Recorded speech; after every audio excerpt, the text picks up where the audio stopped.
All right. Hello, hello, everyone. I am live tonight with our special guest, Ana Martinez, and we are going to talk about women, wellness, and wealth, but wellness as it relates to mental health. As you Mhm. all know, May is the month, Mental Health Awareness Month. So it's a month to kind of be more aware of what's happening with mental health. And mental health issues have really played, a big part in, a lot of the news events that we've talked about recently. And also when it comes to, the youth, I think, working for, school system, I've seen that, the youth has been really affected by, different mental health issues and, social media, and you hear about bullying and all that. But tonight we're going to talk about mental health as it relates to us as women and why it's so important, for us to take care of our mental health. So, with that, I'm going to turn it over to Ana Martinez, and Ana can go ahead and introduce herself and what she does. And if you guys have any questions for Ana, go ahead and put them in the chat. Awesome. Thanks, Myrna. My name is Ana Martinez, and I'm a licensed mental health counselor here in Florida. I mainly work with teens and older. So, teens, young adults, and women, especially, that are dealing with things such as depression, anxiety, or have experienced some sort of trauma. And I help them navigate those feelings so that they can come on the other end and have those skills to thrive and be their authentic self.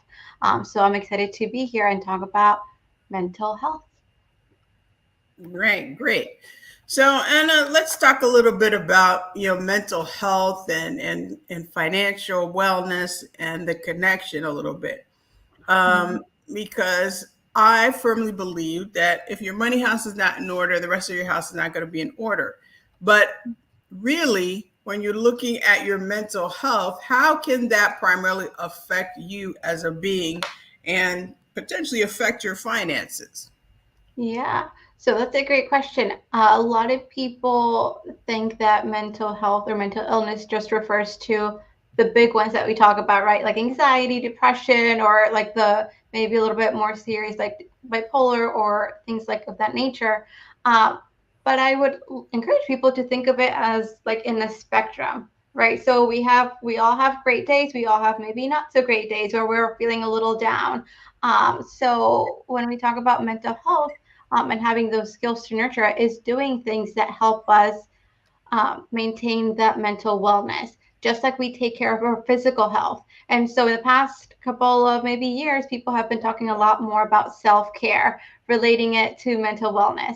And most people think it's let me go for a spa day, let me go get my nails done. But sometimes self care can be like, hey, I need to set some boundaries and I need alone time, right? Hey, I might need to just sit down and organize my home.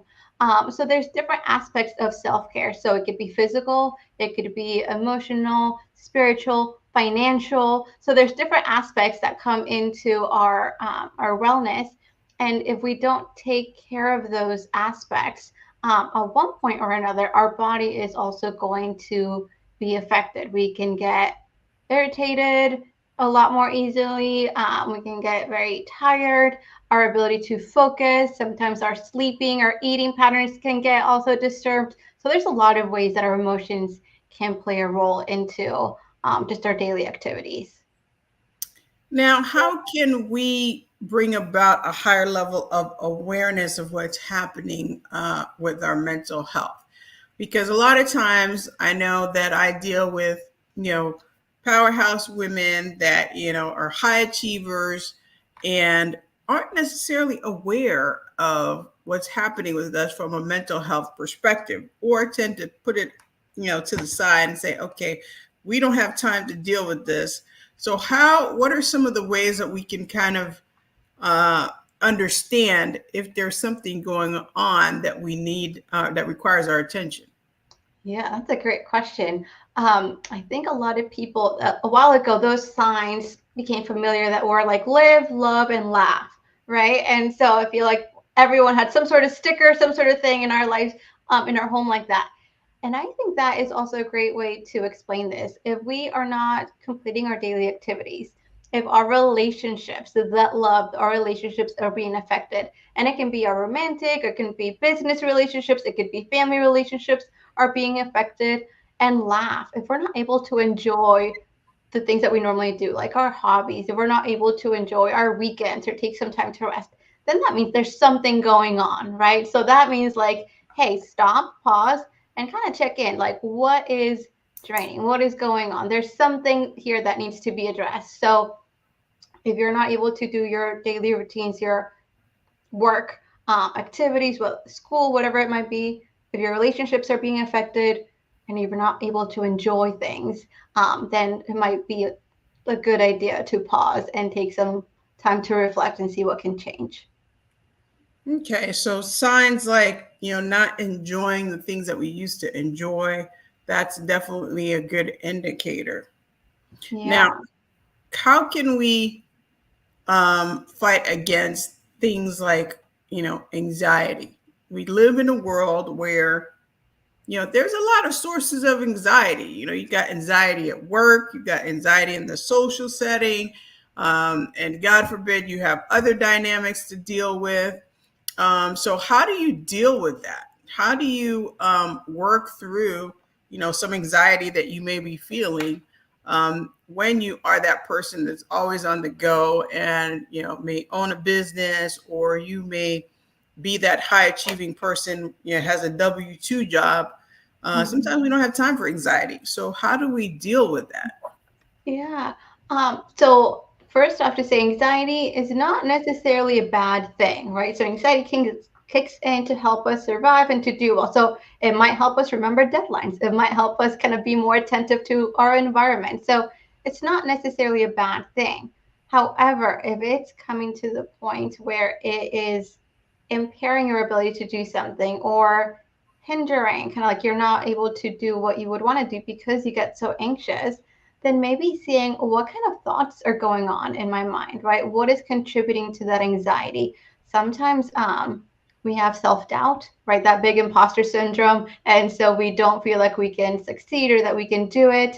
Sometimes that happens in the work environment, but then also in the social environment, right? We feel like people won't like us. We have all these thoughts about who we are, our personalities. So kind of checking in on our minds, what thoughts are contributing to that? And an easy way is, what proof do I have for it, right? So we're all new at some point. So maybe you're trying a new venture, you're trying a new project. It's normal to have some anxiety, but maybe think of other times when you've started a new project, right? Or when you did something new and you succeeded. Or maybe you didn't, but you learned from the experience and then you moved forward. So, kind of going back and seeing what experiences have um, happened before that can maybe fight off some of those doubts that come. Okay, that's good, because I know that, anxiety can be a big, factor and takes on different shapes and sizes in people's lives. So, how do you remove the stigma that comes with, mental health? I know you talked a little bit about, sometimes we know or see mental health as being, an issue where, it has to be really severe and readily apparent. But Mhm. mental health can take on different shapes and forms, right? Mhm. And there's a certain stigma with actually getting help. So how do you go about, recognizing, hey, I got an issue and that may require some help? Give us examples maybe of things that, we may not think is a big issue, but over the long term can have, a detrimental effect on our mental health. Like, for example, a certain level of anxiety or Yeah. Um, Certain levels of depression too, right? So we can all have days where we're maybe in a funk or feeling sad. So one thing is, our body is great, right? So our body is trying to function, our brain is trying to keep us alive. But then sometimes things happen where something needs a little extra help. And sometimes that might be rest, sometimes that might be like specific diet to kind of cleanse. So the same thing happens with our mind. Um, you're right that our world right now, the news that we consume, the way that we live, this fast paced environment can cause all sorts of different emotional stress. Um, so, one thing is being aware of your feelings and any changes that you might have that are impacting you or your functioning. So, if you're seeing, hey, I'm very angry recently or a lot more than before, or I'm very sad, or I don't have the motivation that I used to, right? So a lot of like high achieving women specifically, like their self-doubt, or like at one point they just the motivation, it kind of like maybe get to a point and they don't really know where to go after that, or things like that might happen. So taking a moment to pause and looking first at their support system. It seems you have a beautiful community here, so maybe reaching out for support. A lot of the times, talking it out, venting, or processing with someone can help us. But if you see that it's happening and you can't get out of a funk, or maybe it's getting more serious where you're not able to do what you normally do, your activities, reaching out to a therapist has hopefully now become a little bit more normalized, especially after the pandemic, but there is still that stigma. So trying to see it as a support, right? So as another resource that you can have that helps you get back to your groove, back to who you are. Great.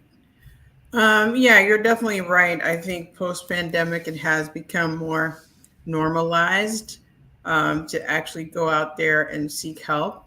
I mean, because it's very important for us to be able to nurture ourselves and understand that, hey, if there's something that's going on that we need help with, that we can go out there and get help without it there being a stigma attached to it. Yeah, I think the pandemic also brought on the importance of connection, right? And like how, I mean, when we were in the pandemic, it was a lot of things changed, but one of the things that came up, it was the depression. People were feeling lonely, anxiety, right? Like the safety of it. So looking at it maybe as a therapist, maybe being another source of someone you can talk to and vent, and maybe even process things out. This is not, um, sometimes people think like, oh, if I go, I'm going to have to be on meds. And that's not necessarily true. That's not for everyone. But even if you do need meds, right, then it's something that helps your body regulate to a point where it's um, able to do what it has to do for you to be healthy. Yes, I mean that's a whole other issue right there. I mean, there are different ways to kind of treat your mental health issues that don't necessarily warrant medication, but medication can even sometimes there's a stigma associated with that. So knowing that, if you need the assistance to kind of help you, that it's needed, that's really good. Yeah. I think one other thing we can do is think about it. If your neighbor breaks their leg, right? Like they're running and they have a small accident, a lot of neighbors go over and like normally bring food or offer, do you need a ride for physical therapy or to the doctors? But if a neighbor comes in and says, well, I was just diagnosed with, I don't know, bipolar or schizophrenia, or I'm depressed, people have a hard time having that conversation or responding in the same way. Most people tend to shy away and not want to engage in that. So maybe also asking what they can do, right? So if you know someone that is struggling um, with their mental health, maybe they're going through a rough patch, um, being a source of support if you're able to, providing resources. So maybe becoming aware with community resources. We have 211, which is a helpline where you can call, and with your zip code, they can provide different service providers depending on what you need, or helping them seek a therapist and being like, hey, like everyone goes through something rough, but maybe it would be beneficial to talk to someone to help you get through this, and not shying away, but maybe being there as a support for those in our lives as well.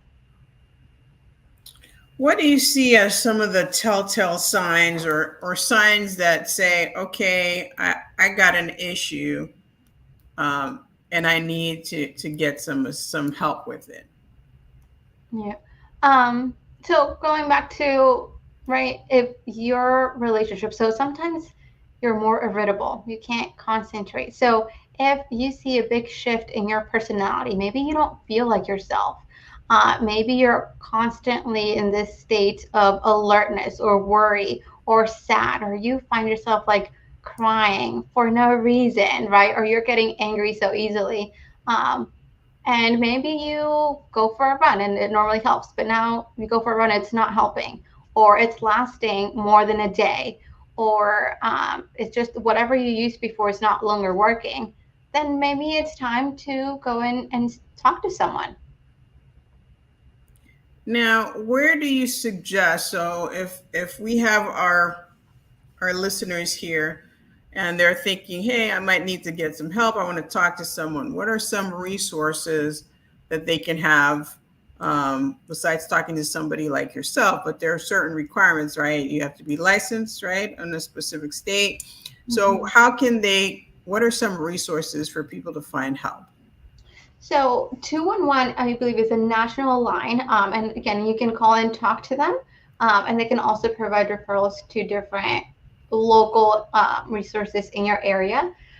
If you are experiencing something yourself, or maybe someone in your family, so if someone is experiencing their own mental illness or substance disorder or something similar, things such as NAMI, the National Alliance for Mental Illness, tend to have support groups, so you can go and participate, and they tend to be free resources, or they have a lot of education resources as well. So looking for things like that. Now, 988 is a new suicide hotline, so kind of like 911, but that is specifically for mental health needs, and there's someone available to talk. Sometimes we just need to vent and talk to someone, right? So maybe it's not like an ongoing thing, but you're just in a moment of crisis and you just need to talk to someone. That might be a good resource. Um, but so those might be some good ideas, depending on the need of the people, of the person. Great. And I've also heard, well, for myself, I've heard of sites like Therapy for Black Girls, where you can kind of go and try to get, a therapist that meets specific specifications. There are other sites as well, and some employees have, or some employers have an employee assistance program, right, where people can get help. People can Mm, actually, call, and it's anonymous, and you can get the assistance that you need. So people definitely shouldn't shy away to try to find the help that they need. So tell us a little bit about what people should look for when they want to hire, let's say, a therapist or a licensed mental health counselor like yourself, if there's a situation.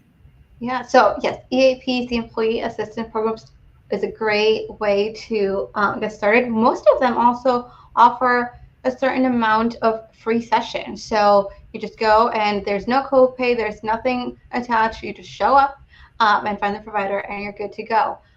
Things like you said, Therapy for Black Girls, Psychology Today, Mental Health Match might be great directories for you to find a therapist.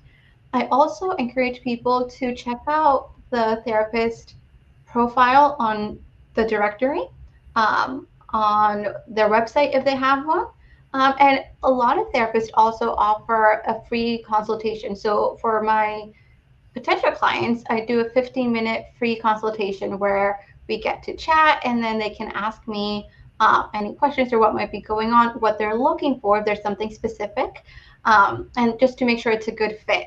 So I also encourage people to take some time to see if there's a preference. Sometimes there's age preference, experience, race, age. There might be different things that you might feel more comfortable with.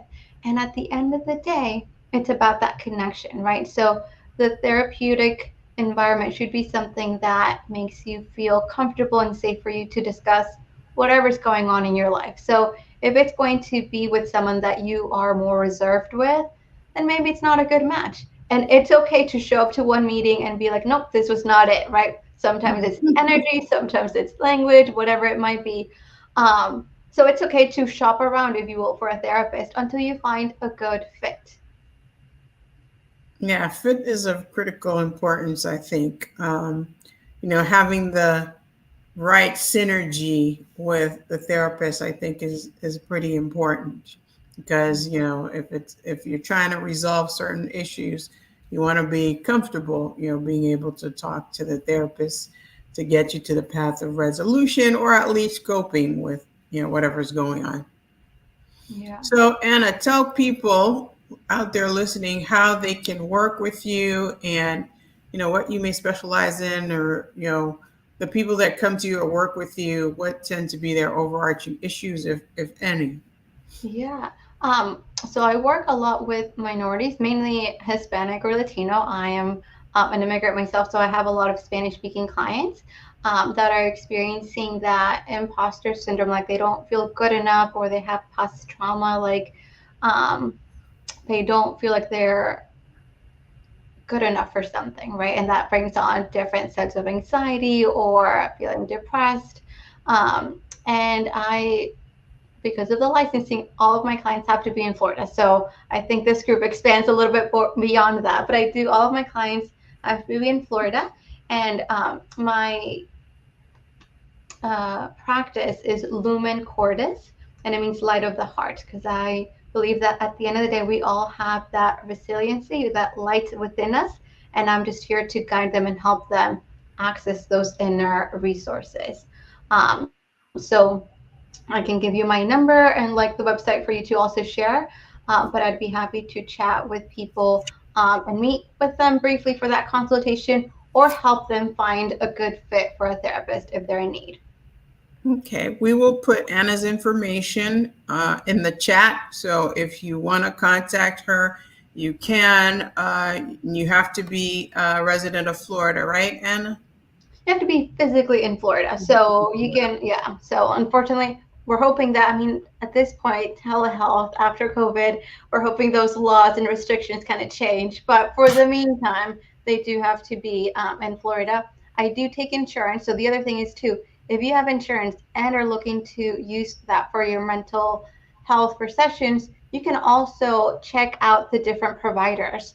So if you're looking at using that as a way to, hey, they provide a list of providers in your area, and they also add like the specialization. So if they work with kids or adults or marriages or relationships, so you can also, that could be a good way to find a therapist.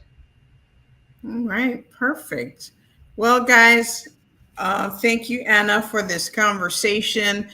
We definitely wanted to wrap up Mental Health Awareness Month by bringing in an expert really to talk to us about the importance of mental health and what you might have, some things that need addressing that you may not have even been aware of, right? Anxiety, burnout, imposter syndrome, all of those things are things that you can improve upon and get help for and not be ashamed of getting help for that. And obviously, the link here is that mental health is important because if your mental health is not on par, then your financial health is not going to be on par, and we don't want that. And so that's why we're having this conversation tonight because in order to be financially well, we want the rest of you to be well as well. All right. So, Anna, thank you so much. Again, we will put Anna's information in the chat so that if you want to contact her for a free consultation, you can go ahead and do so. But as we close out Mental Health Awareness Month, make sure to take care of your mental health. It's really important.